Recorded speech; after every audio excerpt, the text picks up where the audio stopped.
Year over year, more than 1,000 of the state's residents are impacted by the Urban League of Eastern Massachusetts. As more citizens become self-sufficient, local economies grow stronger.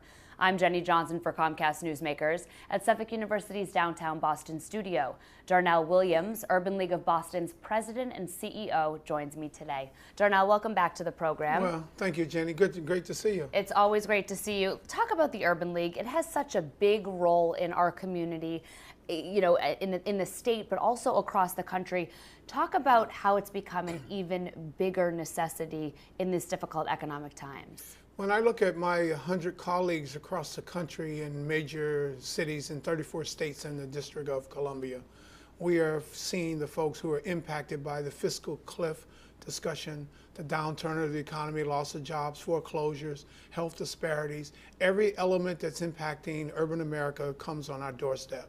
That's what keeps us up at night. That's what allows us to partner with corporations and with investors so that when we put programs and initiatives together, we try to give people a way out or an alternative than just sitting there saying, woe is me. So tell me about some of the services. You mentioned some of the programs that you're able to provide for those that are seeking jobs. First and foremost, we think that anybody that's in the workplace today needs technology skills. So we have 3 centers that we train people, making sure that they know how to do PowerPoint, cover letters, resumes, interfacing with employers back and forth, faxing information to them, and also searching the internet for job openings. Secondarily, we try to walk them through particular specific skills, not just soft skills, but really hard skills, whether it's accounting, customer service, how to survive being around a water bubbler, which is very, very functional because people can get into a job, but maintaining and staying on a job because of the culture and making sure that you have the right skill sets, temperament, and attitude to stay gainfully employed.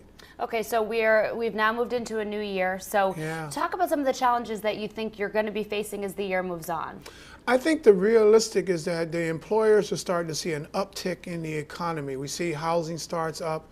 The banking industry is starting to be a little bit more relaxed in terms of being risk averse and loaning folks money. So when we see that, that's going to cause consumers to buy and products to be produced, and therefore that means that there will be hiring. There's jobs. And we believe that jobs will rebuild not only Boston, but America. I think in the campaign, we saw that was a theme throughout. That's been our theme for about 3 to 4 years of putting people to work. Because when a person has a job, they have some dignity about themselves. They can contribute for themselves, for their families, and turn the negative elements around in their community because they're gainfully engaged.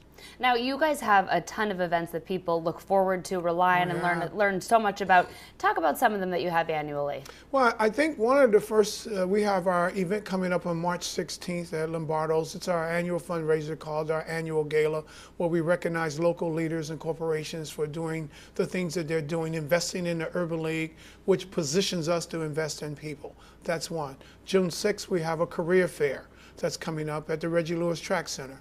And then lastly, we just did our State of Black Boston event up at the State House. And that was really significant because as we advocate for health, for jobs, and economic development, it gives us an opportunity to let the legislators and the governor know what we're doing. So what is your hope to see over the next coming years? I think the hope is that we put more people to work, having employers say that there's a pipeline of diversity candidates that will make our product and our services better for our customers. Darnell, thank you so much as always. Thank you, Jenny. Thank you for watching this week's Comcast Newsmakers. I'm Jenny Johnson.